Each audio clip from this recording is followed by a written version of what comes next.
welcome back to Men's Cinema. No time to waste this week because this review is going to move as fast as the movie is talking about. So your mission, should you choose to accept it, is to click on that thumbs up button. It doesn't cost you a penny. If you're new to the channel, please subscribe to the channel and hit the notification bell. And without any further ado, let's talk about our movie of this week, which is Mission Impossible: Dead Reckoning Part 1. Now, I think it's fair to say that when you hit the 7th entry in a franchise, that you expect things to begin to slow down, maybe be a bit saggy, maybe be not as good as the previous franchise entries. I know we've certainly had that in movies that have gone before. That is not the case with Mission Impossible: Dead Reckoning Part 1. This is a superb, fantastic, fast-moving, fast-paced action movie. It's one of the best action movies that I've seen in a long, long time, and I personally think that when the Bond franchise decides to come back, this is the template they need to be looking at, rather than the Bourne Legacy and all those kind of movies that they looked at for the Daniel Craig era. This Mission franchise is where they need to be looking to see how to place a modern spy thriller. Anyway, let's get off that sidetrack. What is the plot of this movie? It's a little bit over-convoluted, but I'm going to try to give you kind of the bullet points. There's an AI that's gone rogue. Apparently it can be controlled with two halves of a key. One half of the key, the IMF, led by Ethan Hunt, Tom Cruise, manages to get hold of, and the other half is in other hands. Now, Tom gets teamed up with Grace in this one, played by Hayley Atwell. She's a thief, from what we know. She's a very active pickpocket, so she can walk along and, you know, take something out of someone's pocket and put something else in. And Tom is also very good at that, or Ethan's very good at that as well. So that happens now and again. It changes hands now and again, this key, throughout the course of this film. And Ethan finds himself reluctantly teamed up with Grace in order to get the key and to find out whose hands it's trying to land into, because that's the main thing. They don't know who is trying to get hold of this thing. Now, like I say, I don't want to really go too much more into plot after that, but that is basically what it's all about. This key's going hand to hand, and they need to prevent it from getting into the wrong hands. The movie does move at a very fast pace. There's some superb action sequences in here. There's a car chase in Italy, which is very reminiscent, funnily enough, of the one in Indiana Jones. And another sequence which is very similar to Indiana Jones is the train sequence. They're actually on the same train, on the same bridge that you saw in the Dial of Destiny, so look out for that one. Yeah, so once again, fantastic performances by all involved. I can't pronounce her name, I do apologise. I think it's Pom Klementieff, the girl who plays Mantis in the Guardians of the Galaxy series. She is superb as an assassin in this movie called Paris. And she's so mean, so tough, so badass.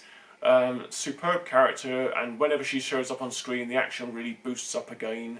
You've got the old regulars back, Ving Rhames, you've got Simon Pegg. You've got appearances by other characters that were in the other Mission films, and yeah, I just thought it was an absolutely superb film. It kept me gripped on the edge of my seat. I'm not going to go into details, but the train sequence towards the end of the film you really need to keep an eye out for, because that really is the moment where you're gripping the edge of your seat and wondering what the hell's going to happen, because it just goes from chunk to chunk to chunk, you know, from a bad moment to a worse moment to an even worse moment. You think, oh my god, how are they going to get out of this? And it's just so entertaining, this movie. There are a couple of slow moments in this film. There is a moment when they go to a nightclub and all of the kind of the interested parties are getting together and they're all trying to get the key, and there's a little bit of threat going on between all of them. If you do this, I'll do this, and you do this and I'll do this kind of business. That kind of slows the pace down a little bit. I kind of did feel that that moment outstayed its welcome. And there's another moment actually on the train towards the end of the film when one of the characters, Kittredge, who was in the original Mission Impossible, played by Henry, I think it's Henry Czerny, he's talking to another one of the characters, and that moment kind of slows things down, because you've also got Tom Cruise out there on his bike racing to get to the train. Now, if you've seen anything on the internet about this movie, you'll know that there's a fantastic bike stunt in this film. Unfortunately, I think they've kind of ruined it within the context of the movie, because they did show how the bike stunt was done on YouTube and on various different TV programs quite a few times now, so quite a few of us have seen how that stunt works out and how it plays out. It kind of takes the impact away from actually seeing it within the context of the movie, so why they did that I don't know, but it's a fantastic stunt, of course. You know, Tom is well renowned for doing these fantastic stunts in these movies and doing them himself, but I think the fact that they played it too much on YouTube kind of lessened the impact, let's say. It lessened the impact of the moment. But yeah, it's during that moment where Tom's racing around on the bike and he's trying to catch the train that they do this moment with Henry Czerny and with the other character, and it does kind of slow the pace down a little bit. And you think, oh, come on, let's get back to where Tom is. Let's find out where Ethan is, and let's get back on track with this action sequence. So it's a little bit spotty there. Yeah, but I highly recommend that you go and see Mission Impossible Dead Reckoning at the cinema, because it is a superb, spectacular movie. Like I say, it's one of those movies that keeps you gripped to the edge of your seat. I don't think I've seen a movie like that since I saw Fall at Fright Fest last year. One of those movies that keeps you wondering what is going to happen next and really keeps you interested. Like I say, apart from those two not really dull moments, but they just kind of slow the pace down a little bit. The movie's never boring. Let's get this straight. Even in those moments where they're talking, the movie's never really ever really boring. You just want it to kind of get back into the action because you've been thrown into it from the very beginning, and it just kind of rolls like a stone rolling down a hill. But yes, go and see Mission Impossible Dead Reckoning at the cinema on the biggest, brightest screen that you can, because I think you'll just absolutely love it. Of course, we haven't got an IMAX near us, but if you can see it on an IMAX screen, I'm sure that's really going to draw you into the picture and make you think that you're actually on the mission with Tom, and I'm sure that'll be spectacular. Maybe I should go and find an IMAX screen and watch that one. But yeah, that's my review of Mission Impossible Dead Reckoning. If I was going to give it an out of 10, I can't give it a perfect 10 because there's moments, like I say, that flag a little bit for me, maybe not for you, but for me they flagged a little bit. So I will give it a 9 out of 10. So that's probably my highest score of the year so far. So 9 out of 10 for Mission Impossible Dead Reckoning. Now, there is one other movie that I'd like to talk about that I saw last week, which is Insidious The Red Door, the 5th entry in the Insidious franchise. It's directed by Patrick Wilson, who also plays a part in the film. It's kind of a sequel. If you've seen the Insidious franchise, it's kind of a sequel to the first 2 Insidious films, because they starred that particular family with Patrick Wilson and Rose Byrne and Ty Simpkins, who you may know as the little boy also from Jurassic World, the first Jurassic World movie. Now he's all grown up and he's beginning to have these visions of these horrific things that are going on, and at the same time his father, played by Patrick Wilson, is also having these visions, but they're separated and they're not getting on, and they're trying to find out what this is, and they're being drawn back into the further, even though they were hypnotised at the end of the second movie to forget all about this. Somehow this power is breaking through. I'm going to be very brief on this review. I kind of enjoyed the film, but also as I came out of the movie I thought, did we really need it? Did we really need an Insidious 5? I don't really think we needed an Insidious 4, to tell you the truth. But did we really need an Insidious 5? And the answer in my mind is probably no. No one was really asking out for it, no one was really desperate for it.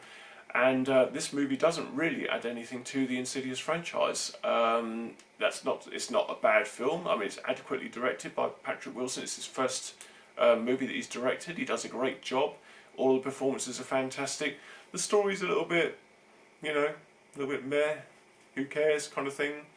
And it doesn't add anything new to the franchise. I think if it had taken it up another level to another threat and another kind of real damaging way to affect this family, then it would have been a worthy entry. But it doesn't really do any of that. It just kind of plods on from what has gone before, but in a kind of a lesser way, really. So Insidious, I would say probably just wait for it to come on TV or wait for it to be on disc if you're that desperate. It's not that I don't like to say don't go and see horror movies at the cinema because they last such a short window. They're generally there and then gone.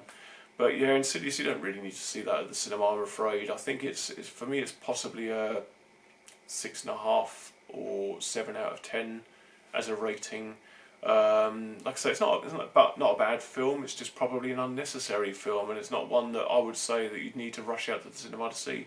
You can probably just catch it casually when it ends up on one of the streaming channels later on in the year, which I'm sure won't be too long. Okay, so there we go. Sorry to rush all through that one for you, but we had to get these ones out in a hurry. If you've enjoyed this review of Mission Impossible Dead Reckoning, which, like I say, do go and see that one at the cinema. You'll absolutely love it. Let me know what you think about it. Please hit the thumbs up button. Like I say, it doesn't cost you a penny. If you are brand new to the channel, please subscribe to the channel. If you're already subscribed, you're good. Don't have to touch a thing. Hit the notification bell, let you know when I've done another one of these videos, and like I say, once you've seen Mission Impossible, come and have a chat with me down in the comments, let me know what you think. I really hope you enjoy it. I don't know when part 2 is out. I think it's due out next year, but That may be delayed due to the writers' strike. There's an actors' guild strike potentially happening. There's probably a director's strike or something coming up as well. Who knows? There's all these strikes going on at the moment. So I think it's due for next year, but it might be delayed to the year afterwards. But we will see. But in the meantime, yes, go and see Mission Impossible Dead Reckoning, and I would wait for Insidious on DVD or something like that. Thank you very much for watching. I'll see you next time.